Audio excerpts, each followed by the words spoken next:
पुराण कथा कहती है, भगवान शंकर का ये पवित्र चरित्र कहता है, आज के जमाने में जगत दुनिया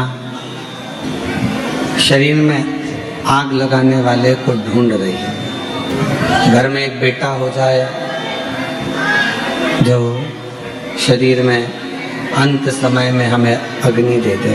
हमारे घर में कोई एक ऐसा बेटा हो जाए जो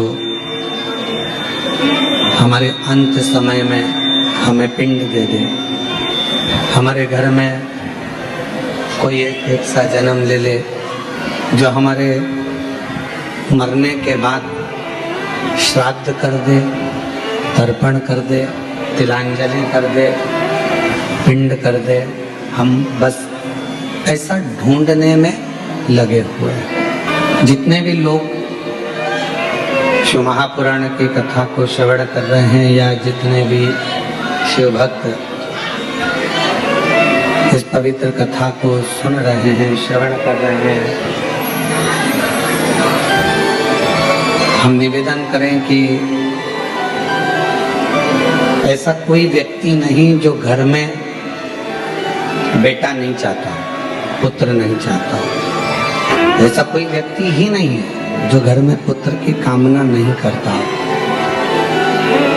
बेटे की कामना नहीं करता, पुत्र की कामना नहीं करता हो, बेटे की कामना नहीं करता हो, पुत्र नहीं चाहता हो। किस लिए कामना करी जाती है? एक पुत्र की कामना इसलिए करी जाती है कि हमारा जब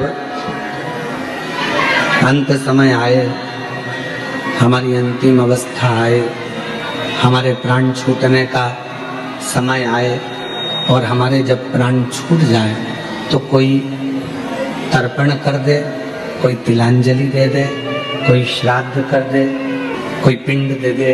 बस हमको कोई आखिरी में अग्नि दे दे।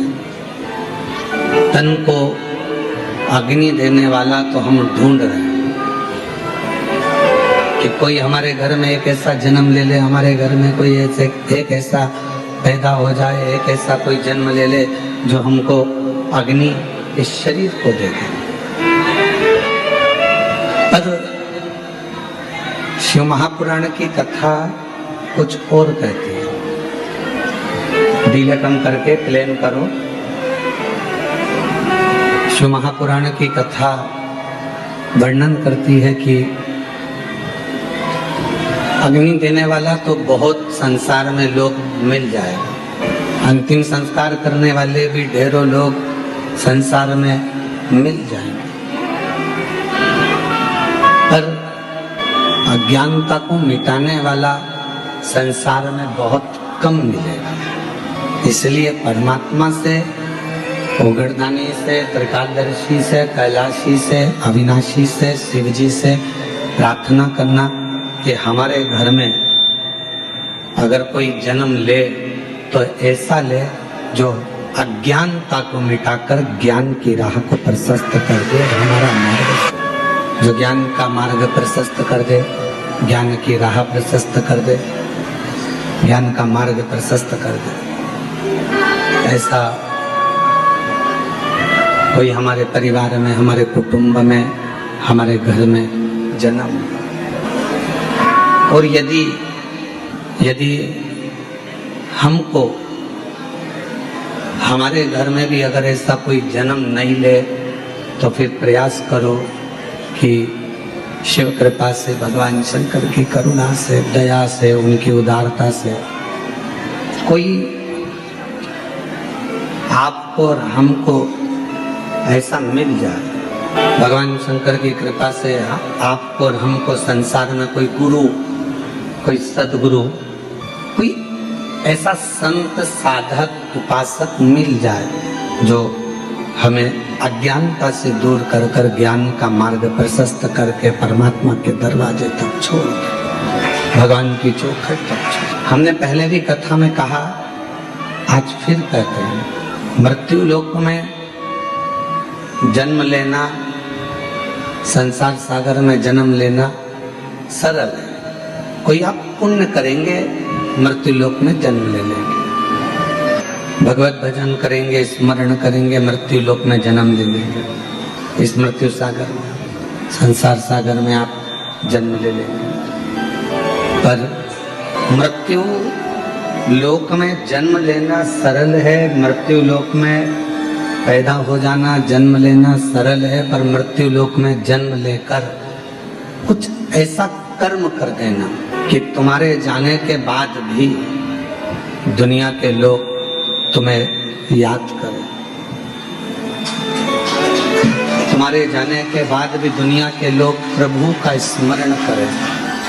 ये संसार में जन्म लेना सरल है, पर जन्म लेने के बाद भगवत भजन करना, भगवान की भक्ति करना, भगवत स्मरण करना, भगवत नाम लेना, भगवत कीर्तन करना, ये बहुत कठिन है, बहुत कठिन।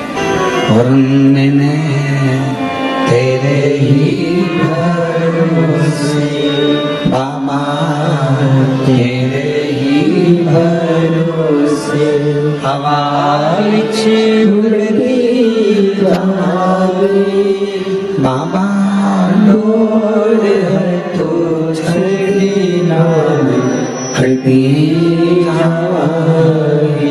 भोले मैं तेरी भक्ति, शंभो मैं तेरी हवा बिच उड़ती जाऊंगी बाबा, डोर है तो छड़ीना कटती जाऊंगी। तो मृत्यु लोक में जन्म लेना सरल है, पर मृत्यु लोक में जन्म लेकर भगवान का भजन, भगवान का स्मरण, भगवान की भक्ति, भगवत नाम ये जपना कठिन है, बहुत कठिन। किसी मंदिर, कल कथा में कहा था कि किसी मंदिर में पहुंचना सरल है, किसी तीर्थ में जाना सरल है। माँ गंगा, यमुना, सरस्वती, कावेरी, मंदाकिनी, गोदावरी, सरयू, नर्मदा, क्षिप्रा, किसी पवित्र नदी के तट पर जाना सरल है। ये सब कुछ सरल है, इसमें कुछ कठिन नहीं है, पर कठिन है अपने मन को, अपने हृदय को, अपने दिल को परमात्मा से लगाना, भगवान से लगाना। आप और हम तीर्थ तक तो पहुंच जाते हैं, आप और हम मंदिर तक तो पहुंच जाते हैं, पर ये मन, ये चित्त, ये हमारा हृदय भगवान तक नहीं पहुंच पाता, दिल परमात्मा तक नहीं